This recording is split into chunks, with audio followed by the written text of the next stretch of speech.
the weekly roundup on SA Footballer TV, live from the Portland Hotel with Tommy Javor and Darcy Evans. And a whole host of great sponsors. Certainly is.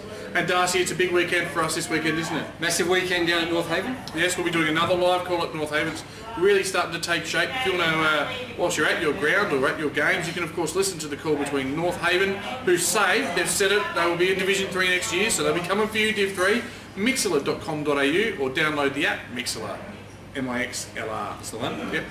And search for search for SA Football TV. It's not that hard. If you can't do it, you're probably a moron. But we hope you can. All right. The producer likes the new producer likes these jokes. Yeah, I know. Everyone likes a bit of Tommy time. Take us through our first game, please, mate. No, what a cracker game this must have been. So it was Golden Grove versus Pembroke, and just a solitary point by Pembroke in the end. So 18-11, 119. So probably a little bit way we're kicking compared to Golden Grove was 19-4. So awesome kicking there by Golden Grove, but just didn't quite get over the line. 118. So just a solid point. See the whole game. It was pretty close to the whole game. Never more than a goal of difference. It was. Oh, it was 7 points. So yeah. Three-quarter time, 12-3-75 to 14-4. Then obviously they kicked. Golden Grove's kicked. Was it 7-1 in the last quarter? So just to lose by 1 point. Yeah. So very disheartening there for old Golden Grove. 7-1 to 4-7, but they've just done enough Pembroke, haven't they? And it makes interesting reading as well that the last 2 goals of the game were Golden Grove goals. So it had got out to as much as 13 points just near the end there. So, but they were coming hard. In the 29-minute mark, they kicked that goal to get a point down, but couldn't quite find a way in the last minute or so. For the Grove, 2 players kicked 5 in the forms of Gunning and Blades, while Shaw kicked 3, and there were 6 singles. Their better players was Big Scudsy, Penlington and Corey Presslar, whilst for Pembroke. Well, Scudsy was he full forward at the moment? He must have been moving around. Maybe rucking? Yeah, rucking. I heard he's got fit. And, okay. Yeah. He's his full forward, but now Pembroke, Pengelly with 4, Collins with 3, Marnie with 3, Allen with 2, Timmy Evans only with the 2, so but obviously they still had a good win. Tom Evans. Tim Evans played for Port Adelaide. Yeah, he was 2,000 goals for Port Adelaide. Put him Timmy Evans in this. Okay, then individuals to Mason Holbrook, mentioned them, there's only 2 of them. So best players was Marnie, Pinkney, Pengilly, Waitman and Fisher. Interesting, if Scudsy did play in the ruck, Pinkney plays in the ruck, so obviously they've both had a big influence, and in a high-scoring game it's not that hard to understand. So commentators say they rucked all day or something, they both probably rucked all day, whatever that means. But they did, as opposed to what we do all night. Anyway, rhymes with ruck. Moving right along, Athelston 2015, 135, Clifton 9-5, 59. Big win. Yeah, Athelston controlled it all day, leading by 2 goals at the quarter, 4 at the half, 8 at three-quarter, and then smashing by 12-ish at the end. For Athelston, Randa kicked 4, Randa kicked 5, Clayton and Biancardi both kicked 4, Swift kicked a couple. Biancardi was their best with Fitzpatrick and the star, Jade Chitty. Then for Plimpton, Donkersley with 3, Castrapi, Bates, Nelson, Vanderhaak and Midden, so they were individuals, sorry, and we've got McLeod, best players McLeod, Taverner, Deere, Nelson and Tan. Yeah, after a good couple of weeks they've really fallen off the perch there, the Bulldogs, and put in a pretty disappointing performance. Speaking of disappointing performances, my friend. Oh, dearie dear. You know, we've got to go there. So before this round, Flinders Park was sitting 2nd, Seaton Ramblers was sitting 5th, and it was at Seaton. I don't know if we did tip the upset. I know you didn't. I don't think I would have. You would have gone with a safe bet. It was exactly 10 goals. Seaton Ramblers 18-9, 117. Flinders Park 8-9, 57. You're a Flinders Park man. You got any mail? Just the mail was they controlled for the full game. They kicked the first 3 goals of the game, and that was it. We just couldn't get back. Flinders Park. Seaton Ramblers. Sorry, my fault. Seaton Ramblers kicked the first 3 goals. They just couldn't claw back from there, and they just kept getting further and further apart. Flinders Park tried to get back at them, and Seaton Ramblers just kept pushing, and gee whiz, apparently they played very well down there at Seaton Ramblers. So yeah, so Matty Webber's got them going well, and after such a horrific season last year, they deserve everything they get, and it looks like they're going to play finals, if they continue to play like this. Absolutely. And that's probably the next step on the bucket list for Seaton, win a home final, because they haven't, or win a final. Always fell apart at finals. Yeah. Their last 6 home finals in a row they've lost. Anyway, for Seaton, let's stay positive because they've had a great win. Polanski and Harlan both kicked 4, Shane Harris kicked 3, Wild and Annette both kicked 2. Better players, Gates, Gran, Lisi, Polanski, Preetley and Caraholius. And pretty mild on the Flinders Park front. It was West with 3, Horston with 2, Baldwin with 2 and Matty Dumont just the 1. And best players, Wilson, Johansson, Blythe again, he's in there every week as we keep saying, Hansen and Morrill. Yep. So you want to move along from that one? We're move on very quickly for that one. It's a very good win to St Rams. They said don't take anything away from them. They played very well on the days. What it doesn't do is it doesn't derail your season. You still sit in the top 3, mate. So it's not the end of the world, and it's better to have that performance now than say prelim final day. Indeed.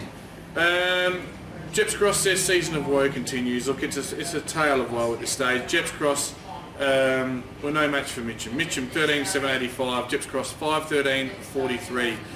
Mitcham kicked more for Mitcham. Geetenbeek kicked 6, which is more goals than Jeps Cross. Rowe kicked 3. Hardy, Geetenbeek, and Lutz were the better players. Whilst 4 Jeppies, mate.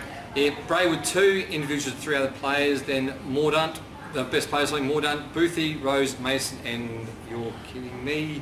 Mikistician. Apologies for that, but indeed it's celebrating multicultural round, so he's in there. A couple of Y's and T's and all sorts in there, but no, well done. Yeah. Now one club that certainly has turned around their fortune in recent weeks is the Walkerville Cats, yes. and playing good footy at home as well in particular. They've had some good games over the years, but on this occasion it was the Cats too good, 17-12, 1-14. Kilburn 11-6-72, and I mentioned a couple of weeks ago, mate, it was about this time back in '97 when I was at the Cats. They had a crisis meeting, made some big calls. They've done that this year, and look, now they are well and truly outside of the relegation zone and got some percentage, and I'd suggest they will be fine. It's a week old. They've got 3 wins now. So look at the Premiership in minutes. So a very good win to Walkerville. Yep. So Walkerville, Schofield with 6, Wallace with 3, Wolford with 2, Stacey with 2. The individuals to 5 other players. Best players were Stacey, Calais, Schofield. Yep, Schofield, McCulloch, and Madden. Yep. For Kilburn, it was Robert all night long with 3. Another Sandercock. Yes. Sandercock, as they yes. The old gravel dick with 2. In relation to the Glenelg. No, because he's got daughters. Well, Howson with 2. Better players, Rogerson, Galbraith, Scotty Galbraith there, the man with the huge teeth, and O'Loughlin were the better players for Kilburn. So a good win there to the Cats, and the ladder now makes some pretty interesting reading. Yes, it does now. So just we will start the bottom. As I said, Walkerville have now got that extra win, so they're 3 wins, and they're Jeps Cross with 2, and then Kilburn with 1. So you hope Walkerville will probably win maybe 1 or 2 again for the rest of the year. That will save them from relegation, which, as you said, crisis meaning change of coach, and anything can happen in amateur league football. What stands out to me when I look at this ladder now, mate, is the gap between 5th and 6th. So Seaton 6% and 2 games clear of Golden Grove after 11 games. 7 to go.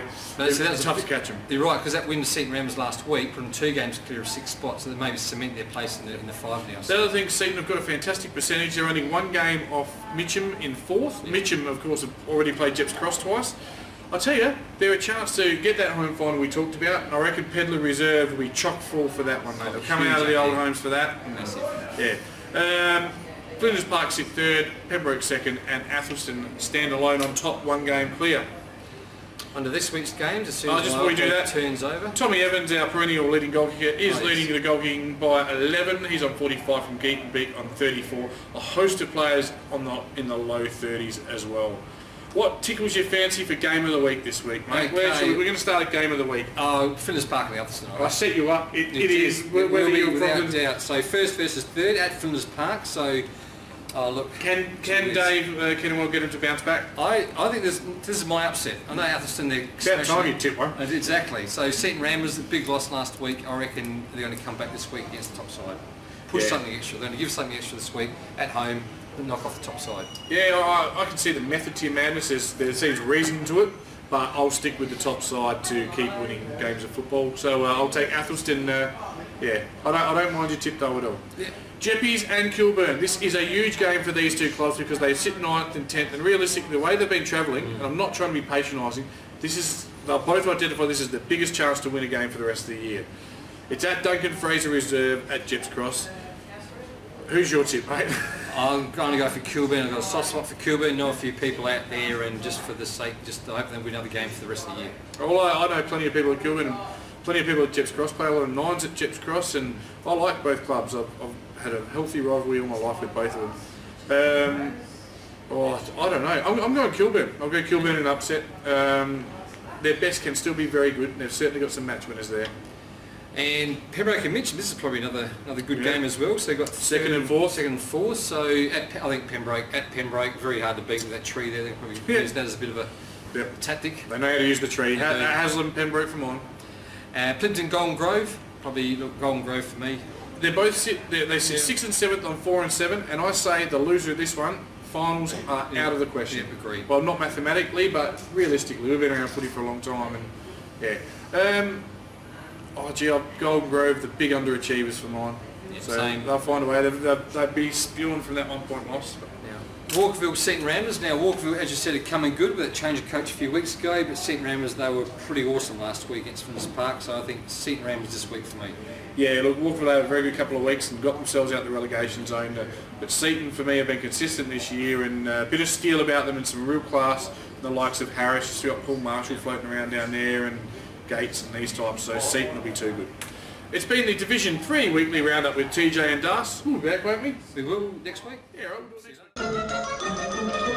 week.